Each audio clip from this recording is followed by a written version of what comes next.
Hello everyone, welcome to my channel Dolon's blog. তো অনেক দিন পর আরেকটা ব্লগ নিয়ে হাজির হয়েছে তোমাদের সাথে। কলেজ রোড শহীদ মিনারের দিকে একটা রেস্টুরেন্ট হয়েছে, নাম শাকিলস কিচেন। তো আমি আমার হাজব্যান্ডকে বলেছিলাম যে একদিন আমরা এখানে ডিনার করতে যাব। এখন এটা অনেক পপুলার মির্জাপুরের দিকে। তো ও বলল আচ্ছা ঠিক আছে, একদিন তোমাকে নিয়ে যাব। তো সেই দিন ছিল শুক্রবার আর ও অফ ডে ছিল সেই দিন। তো আমরা সেই দিনটা ডিসাইড করি। তো আমরা ফার্স্টে রেস্টুরেন্টে যাওয়ার আগে আমরা একটু স্বপ্নতে গিয়েছিলাম আমরা বিস্কিট কিনবো, কারণ এখানে অনেক অফার থাকে বিস্কিটের প্রতি। কিন্তু সেই দিন তেমন কোনো অফার পেলো আর বিস্কুটগুলো ভালো লাগলো না, তাই আর কেনা হয়নি। তো আমরা টুকিটাকি অন্যান্য জিনিস কিনে তারপর ব্যাক করি। মানুষ কিসে আটকায় আমি জানি না, কিন্তু আমি স্বপ্নতে গেলে একমাত্র এই ঘর সাজানো জিনিসগুলো দেখলে আর এই কসমেটিক সাইডে গেলে আটকিয়ে যাই। তো আমরা আবার রেস্টুরেন্টের দিকে যাচ্ছি।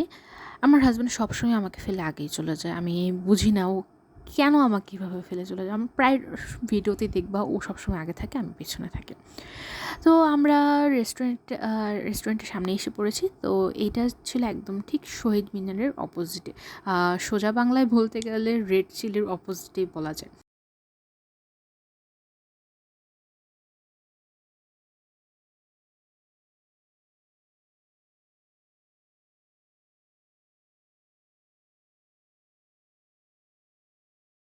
তাদের এই সেটটা আমার খুব ভালো লেগেছে। তো আমি মাথায় নিয়ে রেখেছি যে বাসায় যাওয়ার সময় আমি এখানে অনেকগুলো ছবি তুলে তারপরে যাব।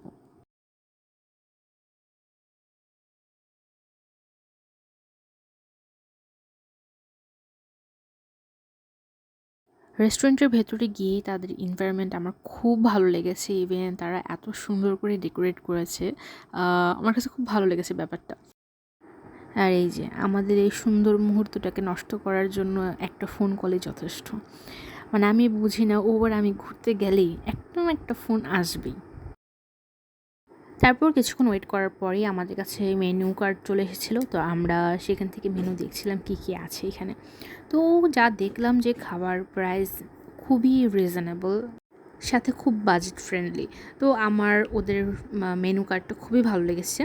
আর তো আমরা সেখান থেকে অর্ডার করেছিলাম সেট মেনু প্লেটার 4, যেটা সেটা অর্ডার করেছিলাম।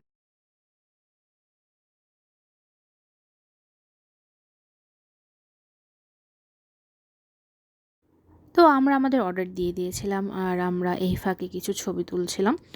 আর ছবি তোলার মাঝে ওরে ডাকতেছিলাম যে ছবি তুলে আসো, কিছু সেলফি তুলতে গিয়ে ও একদম মোবাইলের ভেতরে ঢুকে গেছে, এমন একটা অবস্থা।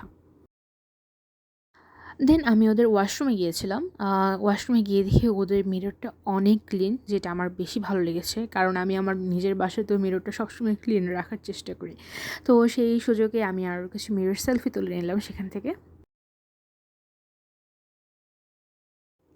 আমরা পরে আমাদের সিটটা চেঞ্জ করেছিলাম, কারণ ওই সাইডটা একদম এসির বরাবর বসেছিলাম, তো খুব ঠান্ডা লাগছিল। তা ও পরে বলছিল তাহলে অন্য সাইডে যাই।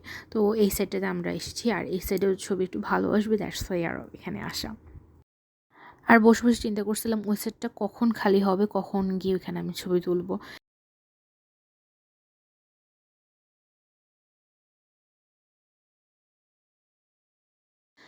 তো আমাদের খাবার চলে এসেছে, আর আমরা অ্যাপিটাইজার হিসেবে নিয়েছিলাম পটেটো ওয়েজ।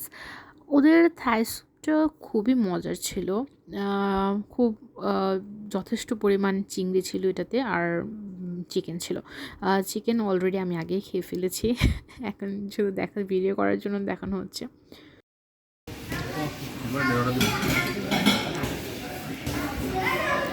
তোমাদের স্যুপ কেমন লাগছে? ঠান্ডা হয়ে গেছে। স্যুপ খাওয়া শেষ করে আমাদের যে আরেকটা খাবার ছিল সেটা চলে এসেছে। তো সেইটা খুবই মজার ছিল, তোমরা আমার এক্সপ্রেশন দেখি বুঝতে পারবে।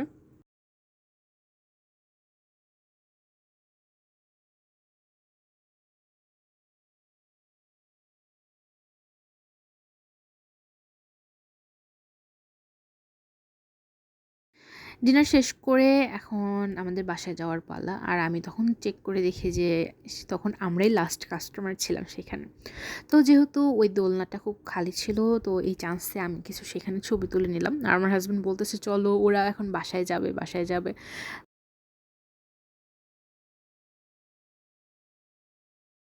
তো ওভারঅল এই রেস্টুরেন্টের সব কিছু আমার ভালো লেগেছে, ইভেন ওদের বিহেভিয়ারও খুব ভালো ছিল আর খাবারটাও খুব দ্রুত সার্ভ করেছিল। তো আমি পার্সোনালি যদি ওদের রেটিং করতে চাই তাহলে আমি ওদের 10/8 দেব। তো বাসায় যেতে যেতে ভাবলাম যে কলেজ রোডটা তোমাদের সাথে শেয়ার করি। আর এই হচ্ছে বিখ্যাত হাবিব মামার চটপটি। সেটা বিখ্যাত না কুখ্যাত তোমরাই বলো।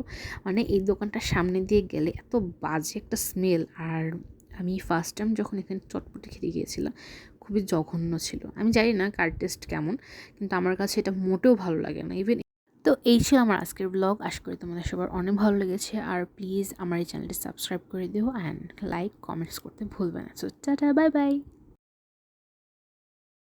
Thanks for watching.